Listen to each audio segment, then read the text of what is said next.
Qaysar asari 5-qism. Nemezida. Nemezida bu qadimgi Yunon mifologiyasida ijtimoiy va axloqiy tartiblarni buzganlik uchun jazolovchi qanotli qasos ma'budasi. Ko'zlari achishdi, lablari qaltiradi. Vaqti kelgandi. Lordim, uyg'oning, ko'rishingiz kerak bo'lgan narsa bor. Haylning ovozi yotoqxona eshigi ortidan pichoqdek keskir, baland va shoshilinch eshitildi. Haydn sapchib turdi. Yuragi duk-duk urar. Chala uyqusi xuddi kuldek so'nardi. U hech ikkilanmasdan choyshablarni tashlab asosiy xonaga yugurdi. Televizor ekrani yonib turar. U allaqachon so'nggi xabarlar kanaliga sozlangan edi. Hayl qo'lida pult bilan divanda asabiy o'tirar, nigohi yangiliklarga qadalgan edi. Kecha tunda mashhur italyan restoranida sodir bo'lgan dahshatli portlash 38 kishining hayotiga zomin bo'ldi, deb e'lon qildi suxandon. Uning ovozi past va g'amgin edi. Bino ichidan omon qolganlar topilmadi. Faqat yo'lovchilarning bir qismi jarohatlarsiz qutulib qolishga muvaffaq bo'lishgan. Haydn qimir etmay turar, ko'zlari qisilgan edi. Terrorizm haqida bir og'iz ham gap yo'q edi. Rasmiylar bu fojiani baxtsiz hodisa deb atashdi. U tishini tishiga bosdi. Odatdagi holat fayyatlar haqida birorta ham ishora yo'q, hatto shivir-shavir gaplar ham. Ularning nomi sarlavhalardan ataylab o'chirib tashlangan va tozalangan edi. Bu fayyatlarning qudratidan dalolat. Ular o'z imperiyalarini shubha va vahimadan himoya qilish uchun Obsidiyaning ommaviy axborot vositalarini temir musht bilan nazorat qilar, voqealar bayonini o'zlari shakllantirar edilar. Sayn Fayyat har doim shov-shuvdan ko'ra sukunatni afzal ko'rgan. Ekrandagi voqealar o'zgardi. Obsidiyaning meri G'ozi bir guruh jurnalistlar qarshisida turardi. Uning yuz ifodasi yumshoq va mashq qilingandek edi. Biz barcha fuqarolarni xotirjamlikka chaqiramiz. Kechagi voqea alohida olingan baxtsiz hodisaga o'xshaydi. Obsidiya xavfsiz, barqaror va gullab yashnashda davom etmoqda. Keyin esa tasvirlar paydo bo'ldi. Xira, dahshatli va yurakni ezuvchi tasvirlar. Qora jasad qoplari restoranning atrofida tizilib turardi. Kamera ularning birin-ketin ko'tarilib, sovuq havoda tashqariga olib chiqilayotganini ko'rsatdi. Keyin obyektiv kichikroq jasadga yaqinlashdi. Haydn qotib qoldi. Bu Daniel edi. Uning bo'g'zi qisildi. Qo'llari musht bo'lib tugildi. Ichidagi g'azabdan titray boshladi. Haydnning holatidagi o'zgarishni sezgan Hayl oldinga egilib televizorni o'chirdi. U hech narsa demadi. Bunga hojat ham yo'q edi. G'am-anduh nafasi xonada shunchalik sezilardiki, uni deyarli qo'l bilan ushlash mumkindek edi. Haydnning ovozi past va sekin chiqdi. Hayl, sud-tibbiy ekspertizaga bor. Tanib bo'lmas darajada kuygan jasadni top. Shaxsini o'zgartir. U mening jasadim qilib ko'rsat. Hayl ikkilanmasdan bosh irg'adi. Tushunarli, lordim. Men hoziroq yo'lga chiqaman. Bu zaruriy yolg'on edi. Butun dunyo Haydn Fayyat olovda halok bo'lganiga ishonishi kerak edi. Uning nomi bilan kuygan jasad dafn qilinadi. Hech kim uning yuzini ko'rishni so'ramaydi, chunki buni olov hal qilib bo'lgan. Obsidiya motam tutadi. O'yin esa endi boshlanadi. Hayl tong saharda chiqib ketayotganida televizor ekranida zaif signal miltilladi. Video qo'ng'iroq kelmoqda. Sayn Fayyat. Haydn ikkilanmasdan qabul qilish tugmasini bosdi. Ota, vaziyat qanchalik jiddiy? Deb so'radi u ko'zlarini ekrandan uzmay. Saynning holdan toygan yolg'iz chehrasi ko'rindi. U o'zining shaxsiy xonasida pardalari yopilgan, g'am va sukunatga ko'milgan muhitda o'tirardi. O'zingni qanday his qilyapsan? Deb so'radi Sayn yumshoqlik bilan. Haydn chuqur nafas oldi. Ovozi titrab chiqdi. Yaxshi emasman. Go'yoki hammasi yolg'ondek tuyulyapti. Har soniyada Eymen, Nasha va Daniel hozir eshikdan har doimgidek kulib kirib keladigandek tuyulaveradi. Go'yo bularning hammasi shunchaki dahshatli tushdek. U biroz to'xtab qoldi. Onamning ahvoli qanday? Xonasidan chiqqani yo'q, deb javob berdi Zayn xirillagan ovozda. Qo'riqchilar to'liq holatda. Qaysaraning qarorgohi butunlay yopib qo'yilgan. Haydin vazminlik bilan bosh irg'adi. Favqulodda yig'ilishchi. Zayn og'ir xo'rsindi. Foydasiz. Xona qo'rqoqlar va fursatpazlar bilan to'ldi. Hammasi o'zini motam tutgandek ko'rsatdi, lekin aslida hech kim birining zarracha ishi yo'q. Ularning ta'ziyalari shunchaki yodlab olingan gaplar xolos. Haydinning qoshlari chimirildi. Buni ulardan biri qilgan deb o'ylaysizmi? Yo'q, deb qat'iy javob berdi Zayn. Bu Drakolar emas, Kayzenlar ham emas. Mer bo'lishi esa umuman imkonsiz. Haydin oldinga egildi. Ko'zlari qisildi. Juda ishonch bilan gapiryapsiz. Ular hujum qilish uchun sabab yo'q. Ular boy, mamnun, farovon yashayapti. Kayzen va Drako urug'larini hozir yoshroq va ochko'zroq odamlar boshqarmoqda. Ular bobolaridek hokimiyatga tashna emas. Ularga urush emas, foyda kerak. Ichki mojaro ularning savdosini quritib yuboradi. G'ozichi, uning atrofidagi laychalarchi? Zayn achchiq kulib qo'ydi. Ular semirib ketgan. Dangasa va fitna uyushtirish uchun juda ahmoqlik qilishadi. Ularning sadoqati sotib olingan va ularga pul to'layotgan menman. Ular hatto kengashdagi muzokaralarda ham omon qolisha olmaydi. Suiqasd rejasini aytmasa ham bo'ladi. Haydin bir muddat jim qoldi. Unda kim? Zaynning yuz ifodasi jiddiylashdi. U oldinga egildi, pichirlab gapirdi. Bilishing kerak bo'lgan bir narsa bor va buni faqat sen bilishing kerak. Haydin qaddini rostladi. Sizni eshityapman. Zaynning ko'zlari o'g'lining ko'zlariga qadaldi. Portlashdan keyin menga qo'ng'iroq bo'ldi. U shaxsiy liniyadan keldi. Go'shakni narigi tomonidagi odam o'zini birgina ism bilan tanishtirdi. Vendetta. Vendetta? Deb takrorladi Haydin tushunmay. Qasos deganimi? Zayn sekin va o'ylab bosh irg'adi. Ovozi yoshlik tuyuldi. Aqlli, hisob-kitobli. Hujum mukammal rejalashtirilgan. Men qasr ichida sotqin borligiga aminman. O'zimiznikilardan biri. U biroz ikkilanib qo'shimcha qildi. Vendetta uning tabiatini oldindan aytib bo'lmaydi. Bir lahza tinch bo'lsa, keyingi lahzada vahshiyga aylanadi. Xuddi bo'ri kabi. Ularning orasida og'ir jimlik cho'kdi. To'satdan Haydinning ko'zlari katta-katta ochildi. Wolflar, bu Wolf oilasiga aloqador bo'lishi mumkinmi? Zayn qotib qoldi. Wolflar, ular necha yillar oldin yo'q bo'lib ketishgan-ku. Balki, dedi Haydin sekin. Biz shunday deb o'ylagandirmiz. Zayn javob bermadi. U xuddi haqiqatning og'irligi ko'ksiga zarba bergandek orqasiga suyandi. Uning ko'z o'ngida voqealar zanjiri jonlana boshladi. U qaddini rostlab o'tirdi. Agar sening gaping to'g'ri bo'lsa, unda hammasi mantiqan to'g'ri keladi. Wolflarning bizdan nafratlanish uchun barcha asoslari bor. Agar Vendetta haqiqatdan ham ulardan biri bo'lsa, demak bu ism tasodif emas. U bunga 10 yillar davomida tayyorgarlik ko'rgan. Unda keyingi qurbon kim? Deb so'radi Haydin xavotir bilan. Zayn javob bermadi. Uning barmoqlari stolni chertardi.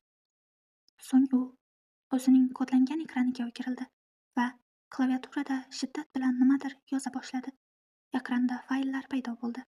Maxfiy yozuvlar, ma'lumotlar, ismlar. Haydin yaqinroq keldi. Nima qidiryapsiz? Ehtimoliy nishonlarni, deb g'o'ldiradi Zayn. Vendettaning ro'yxatida bo'lishi mumkin bo'lgan odamlarni.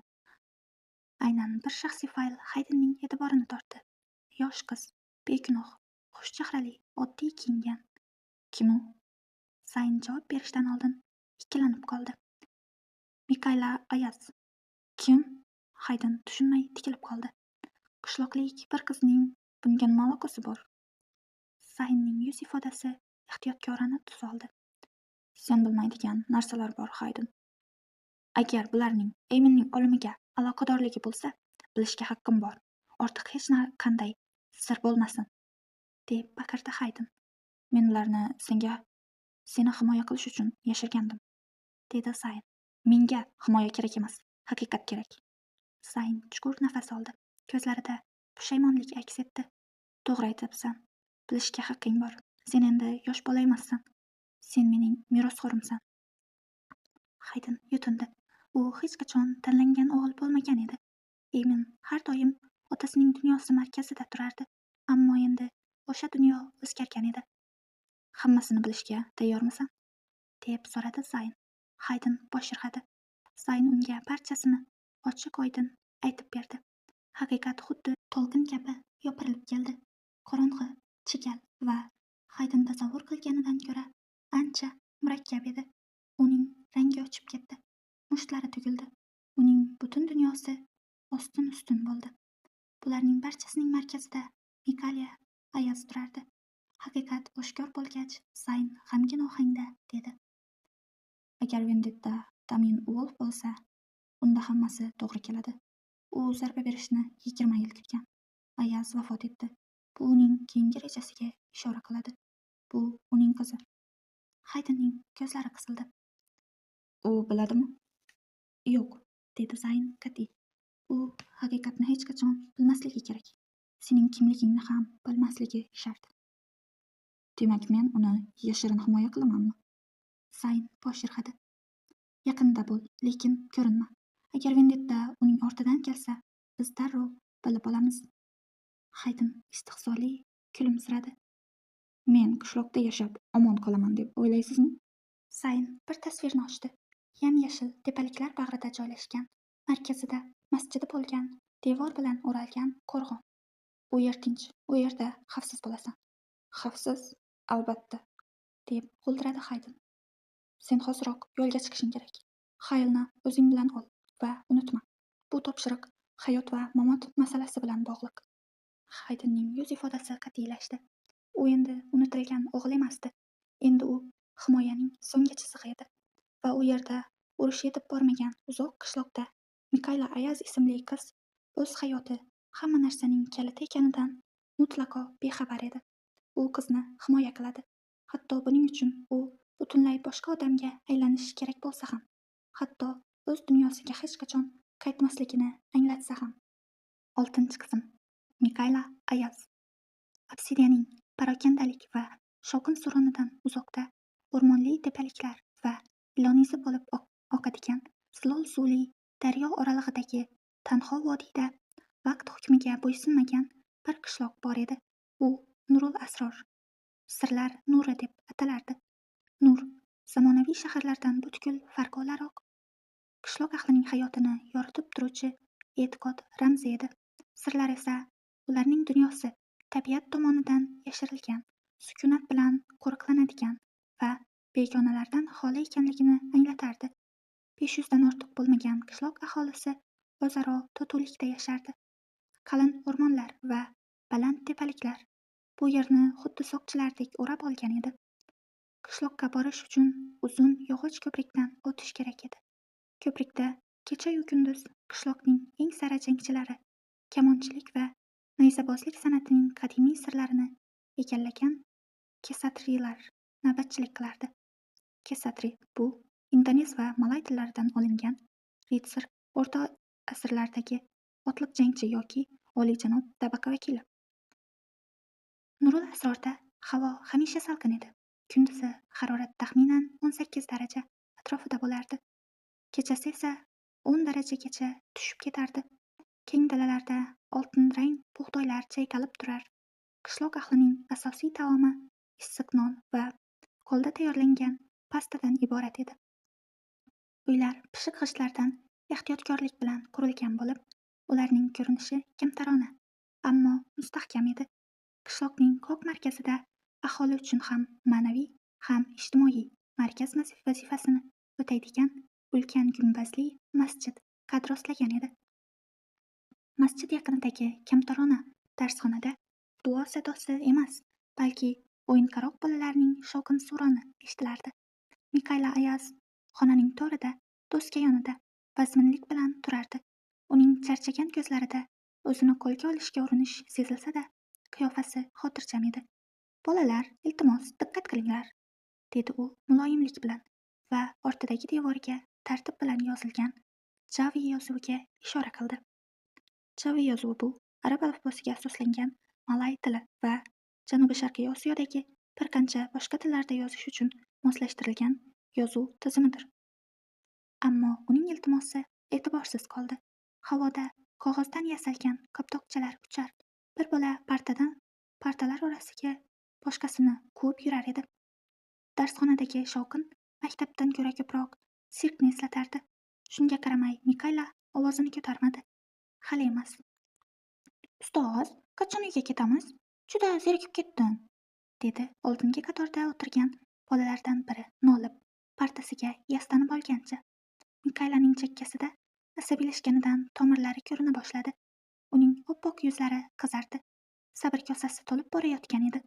U parta chetidagi ingichka xipchiniga qo'l uzatdi va uni ehtiyotkorlik bilan yuqoriga ko'tardi. Bolalar, mening jahlimni chiqarmanglar, dedi u endi balandroq ovozda. Uning so'zlari shovqinni to'xtatdi. Bir zumda hamma jim bo'lib qoldi. Agar bugun ushbu bobni tugatmasak, hammangiz maktabda yotasiz. Uyga ketish yo'q. Shuni xohlaysizlarmi? Yo'q, ustoz, deb qichqirishdi bolalar paravariga. Ularning ovozida qo'rquv sezilardi. Yaxshi, unda quloq solinglar. Uning ohangi yumshadi, ammo ovozidagi charchoq hamon sezilib turardi. Endi yuvosh tortgan bolalar o'z joylariga qaytishdi. Mikayla darsni past va osoyishta ovozda davom ettirdi. Ammo bu tinchlik bolalarning darsga berilgani uchun emasdi. Ularning aksariyati yarim uyqusirab, xayol surar, qovoqlari og'irlashib, boshlari egilib qolgandi. Uning tinchlantiruvchi ovozi ularni uyquga chorlayotgan edi. Hamma o'rnidan turib, partaning ustiga chiqsin, hoziroq. Kutilmagan buyruqdan cho'chib ketgan o'quvchilar darhol o'rinlaridan turib, shoshilgancha partalar ustiga chiqib olishdi. Bu Mikaylaning ularni mutroqdan uyg'otish uchun qo'llaydigan odatdagi usuli edi. Deraza ortida bir qiz buni kuzatib, pinhona zavqlanib turardi. Puteri, Mikaylaning amakivachchasi va eng yaqin dugonasi bo'lgan bu qiz qo'llarini qovushtirgancha o'ziga tanish bo'lgan ushbu manzaraga qarab, boshini chayqab qo'ydi. Nihoyat dars yakunlandi. Mikayla uchun bu toshdan keyingi vaqt xuddi bir oy davom etgandek tuyulgandi. Endi uyga ketishingiz mumkin, dedi u. Lekin uy vazifasini unutmanglar. Ertaga olib kelasizlar. Hech qanday bahona o'tmaydi. Tushunarlimi? Xo'p bo'ladi, ustoz, deb g'o'ldirashdi bolalar, ovozlari zo'rg'a eshitilib. Ular kitoblarini sumkalariga solib, ozodlikka chiqqan mahbuslardek eshikdan otilib chiqishdi. Puteri darsxonaga ruxsatsiz kirib keldi. Mikayla partasida o'tirgancha chakkalarini uqalardi. U dugonasi kelganini payqamadi ham. Ustozjon, deb hazillashdi Puteri. Mikayla boshini ko'tardi. Uning charchagan nigohlarida hayrat sezildi. Puteri, bu yerda nima qilyapsan? Bu safar uning yuzida chinakam tabassum paydo bo'ldi. Buning uzun va toliqtiruvchi kun davomida u kamdan-kam quvonchli lahzalarni his qilardi. Seni ko'rib qo'yay dedim. Senga pechena ham olib keldim, dedi Puteri stol ustiga kichik tugunni qo'yib. Yur, uyga birga ketamiz. Rahmat, deb pichirladi Mikayla va charchoq bilan bosh irg'ab tugunni oldi. Juda toliqqan ko'rinasan. Hammasi joyidami? Mikayla kuldi. Hammasi yaxshi. Ustoz bo'lish shunaqada sabr va matonat kerak. Bularning barchasi o'qitishning bir qismi. Ushbu qishloqning kelajak avlodini tarbiyalashning bir bo'lagi. Puteri bosh irg'adi. Garchi u Mikaylaning mardona so'zlari ortida yashiringan haqiqatni ko'rib turgan bo'lsa-da.